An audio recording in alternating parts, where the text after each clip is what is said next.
اللہ الرحمن الرحیم۔ ناظرین و سامعین، رمضان المبارک کی بابرکت گھڑیاں ہیں اور ان پر نور اور سعید لمحات میں ہم آپ کی خدمت میں حاضر ہیں، اور آج توبہ، اس کی اہمیت و شرائط کے حوالے سے آپ کی خدمت میں قرآن و سنت کی روشنی میں کچھ مروزات جو ہے وہ پیش کرنی ہیں۔ اللہ رب العزت نے قرآن مجید فرقان حمید میں ارشاد فرمایا، یا ایھا الذین آمنوا توبوا الی اللہ توبۃ نصوحا، کہ اے ایمان والو تم اللہ رب العزت کی بارگاہ کی طرف رجوع کرو، توبہ کرو، اور توبہ بھی سچے دل سے کرو، توبۃ نصوحا، سچے دل سے توبہ کرو۔ اب توبۃ نصوحا کس توبہ کو کہتے ہیں، اس بارے میں حضرت ضیاء الامت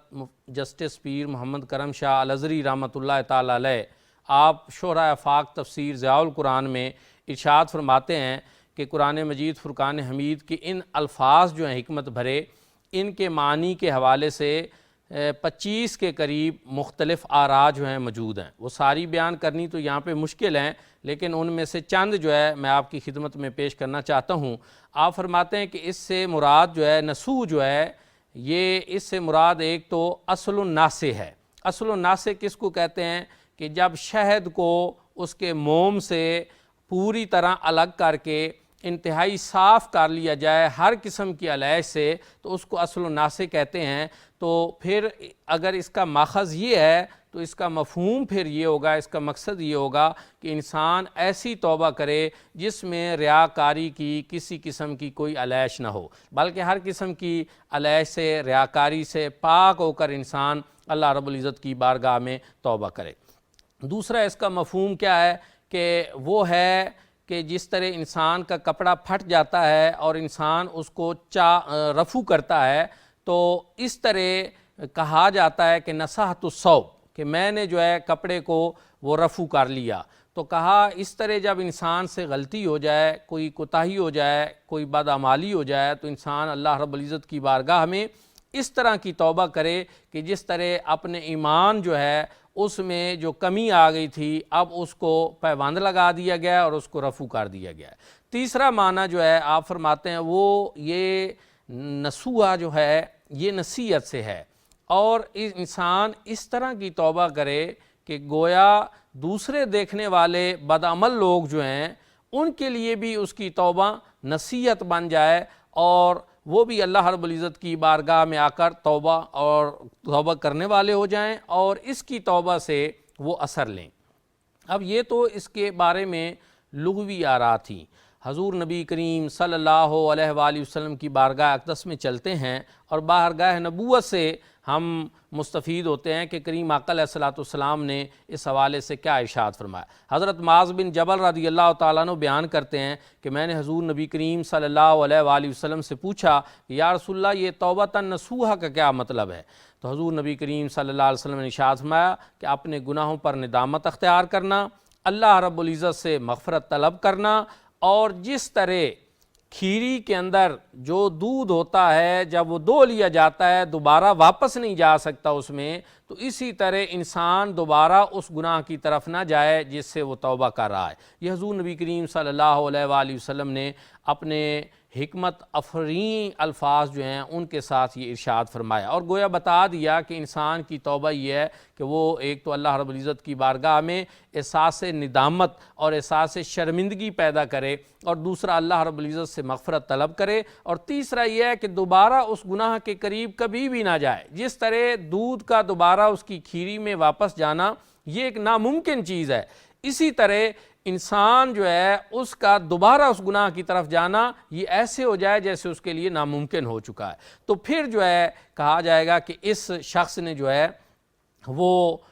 توبہ کی ہے۔ دوستان ذوالفقار، یہاں میں رمضان المبارک کی بابرکت ساتیں ہیں، اور یہ بخشش اور مغفرت کا مہینہ بھی ہے، اور اس میں اللہ رب العزت جو ہے بے حساب لوگوں کی بخشش اور مغفرت فرماتے ہیں۔ تو ہم سب کو چاہیے کہ ہم رمضان المبارک کی ان ساتوں میں زیادہ سے زیادہ اللہ رب العزت کی بارگاہ میں توبہ کریں، استغفار کریں، لیکن توبہ کے لیے کچھ شرائط بھی ہیں۔ حضرت مولا علی کرم اللہ وجہہ جو ہیں، آپ نے ایک بندے کو سنا کہ وہ کہہ رہا تھا استغفر اللہ، کہ میں اللہ سے جو ہے مغفرت طلب کرتا ہوں واتوب الیک، اور میں توبہ بھی کرتا ہوں۔ تو آپ نے فرمایا کہ یہ جو ہے نا یہ زبانی توبہ ہے، یہ وہ توبہ نہیں ہے جو اللہ کی بارگاہ میں قبول ہے۔ تو شخص نے عرض کی کہ جناب پھر مجھے وہ سچے لوگوں کی توبہ بتاؤ کہ وہ کیسے ہوتی ہے۔ تو آپ نے ارشاد فرمایا کہ پہلی چیز یہ ہے کہ تیرے اندر احساس ندامت پیدا ہو کہ تو نے جو گناہ کیے ہیں ان کے اوپر تو احساس ندامت رکھ کہ غلط ہوا ہے، یہ نہیں ہونا چاہیے تھا، یہ میں نے غلط کیا ہے۔ تو یہ چیز پہلی۔ دوسری یہ ہے کہ جو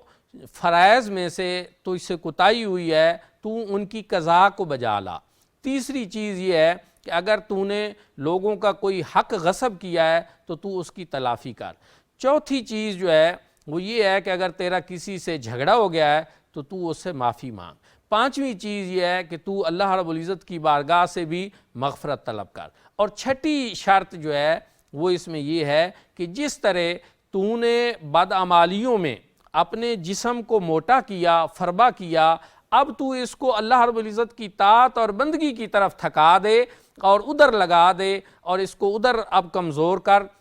تو یہ 6 شرائط جو ہیں باب مدینۃ العلم حضرت مولا علی شیر خدا کرم اللہ وجہہ جو ہیں آپ نے اپنے حکمت بھری زبان سے جو ہے وہ ارشاد فرمائیں۔ تو سمجھ میں یہی آیا کہ توبہ جو ہے صرف زبان سے کرنا کافی نہیں، بلکہ انسان احساس ندامت سے پوری طرح دوچار ہو، اللہ رب العزت کی بارگاہ میں شرمندہ بھی ہو، اور پھر انسان مغفرت طلب بھی کرے، اور ساتھ ساتھ جو ہے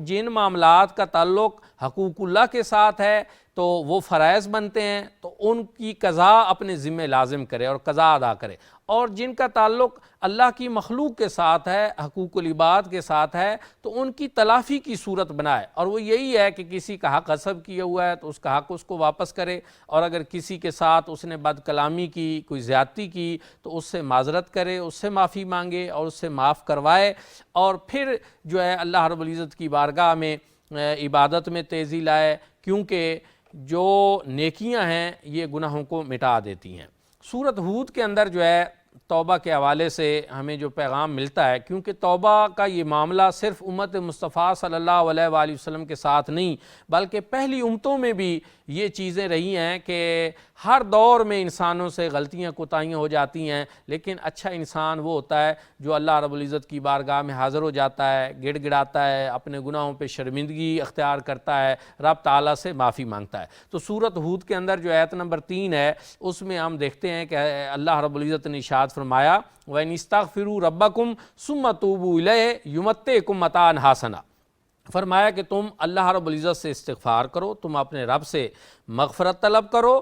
اور پھر اس کی طرف توبہ کرو۔ یہاں ایک پتہ یہ چلا کہ استغفار بھی کریں اور پھر اس کے بعد اللہ رب العزت کی طرف رجوع بھی کریں، توبہ بھی کریں۔ توبہ ہے کیا؟ یہاں پہ حضرت ضیاء الامت جسٹس پیر محمد کرم شاہ الازہری رحمۃ اللہ تعالی علیہ آپ تفسیر مظہری کے حوالے سے ارشاد فرماتے ہیں کہ یہ توبہ سے یہاں مراد جو ہے الطاعۃ والعبادہ، کہ اللہ رب العزت کی اطاعت کریں اور اس کی عبادت بھی کریں۔ تو یہ چیز توبہ استغفار کے ساتھ ساتھ کہ آپ زبان سے بھی کہیں استغفر اللہ ربی من کل ذنب واتوب الیہ، یا حضور نبی کریم صلی اللہ علیہ وسلم جس طرح اپنی زبان اقدس سے 100 بار یہ کلمات ارشاد فرمایا کرتے تھے، استغفر اللہ العظیم الذی لا الہ الا هو الحی القیوم واتوب الیہ، یا رب اغفر لی وتب علی انک انت التواب الرحیم، یہ سارے مسنون کلمات ہیں، زبان سے بھی ان کو ادا کریں۔ اپنا عمل یہ ہونا چاہیے کہ اس گناہ کی طرف دوبارہ نہ جائیں، توبہ اختیار کریں۔ نتیجہ کیا نکلے گا؟ یمتعکم متاعا حسنا، اللہ رب العزت ارشاد فرما رہے ہیں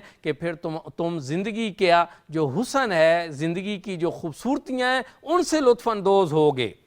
یہاں ایک بڑا اہم مسئلہ حل ہوا کہ بعض دفعہ لوگوں کے ذہنوں میں یہ ہے کہ اگر ہم نے توبہ کر لی، ہم نیک بن گئے، پارسا بن گئے، تو پتہ نہیں مفلسی آ جائے گی، ہم کنگال ہو جائیں گے، ہمارے اوپر مشکلات بڑھ جائیں گی۔ لیکن اللہ رب العزت بتا رہے ہیں نہیں، جو میرے دروازے پہ آ جاتے ہیں، جو میری بارگاہ میں سجدہ ریز ہوتے ہیں، جو میری بارگاہ کی طرف رجوع کرتے ہیں، جو توبہ کرتے ہیں، ان کے لیے یہ ہے کہ ہم ان کی زندگی جو ہے اس کو خوبصورت بنا دیتے ہیں، اور وہ زندگی کی ان خوبصورتیوں سے جو ہے وہ لطف اندوز ہوتے ہیں۔ تو اس لیے ہم سب کو چاہیے کہ ہم اللہ رب العزت کی بارگاہ میں رجوع کریں، اس کی بارگاہ میں توبہ کریں، استغفار کریں۔ اب تو جو صورتحال ہم دیکھ رہے ہیں ملک کی، قوم کی، عوام کی، تو ہمیں یہ چیز سمجھ آ رہی ہے کہ ہم سب کو اجتماعی طور پر اللہ رب العزت کی بارگاہ کے اندر جو ہے وہ توبہ اور استغفار کرنا چاہیے۔ حضرت ہود علیہ السلام نے اپنی قوم کو یہ کہا، یا قوم استغفروا ربکم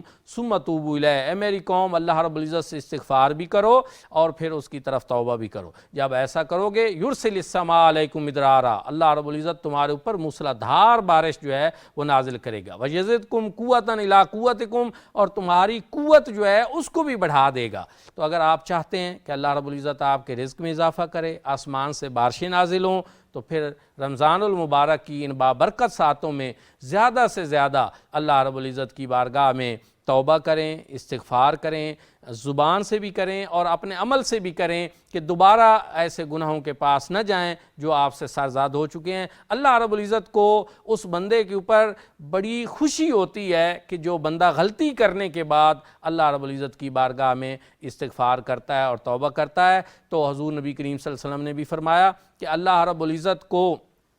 اس بندے کی توبہ پر اتنی خوشی ہوتی ہے کہ جس طرح کسی کا اونٹ گم ہو جائے صحرا میں اور پھر اس کو وہ واپس مل جائے تو وہ بندہ خوش ہوتا ہے، تو اللہ رب العزت اپنے بندوں پر اتنے ہی خوش ہوتے ہیں۔ تو دعا ہے کہ اللہ کریم ہمیں صدق کے دل سے توبہ کرنے کی توفیق عطا فرمائے اور اپنے گناہوں پر ندامت اور شرمندگی کی توفیق عطا فرمائے۔ وآخر دعوانا ان الحمد للہ رب العالمین۔